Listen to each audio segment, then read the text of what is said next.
So the first question reads, Ben deposited $6,500 in a simple interest account that pays 2.8% interest annually. If Ben leaves the money in the account for 12 years, how much interest will he earn? So they're asking us to find how much interest he will earn. That's going to represent I in our formula, I equals PRT. So we're trying to find the amount of interest he will earn. In order to solve for I, we have to know a couple things. What is P, the principal amount? What's R, the rate? And what's the time period? Well, it's going to tell us that he deposited an initial amount of $6,500. That's going to represent our principal amount. It's going to also give us a rate, and it's going to say that pays 2.8%, and we know that's our rate because of that percentage, interest annually. That's R.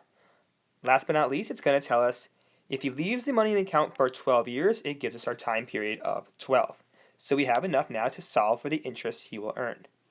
So our formula is going to look like I, being the interest, equals the principal amount, which is $6,500, times the rate, and we have to be very careful because remember when you're plugging in for the rate, you must express it as a decimal. So as a decimal, that's 0.028. So just make sure you're expressing that percent as a decimal. Last but not least, times the time period, which in this case is 12. In order to solve, we're going to multiply all three numbers together.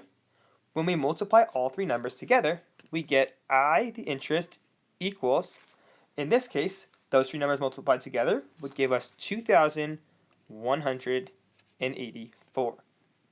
That tells us after 12 years, he would have earned an interest of $2,184.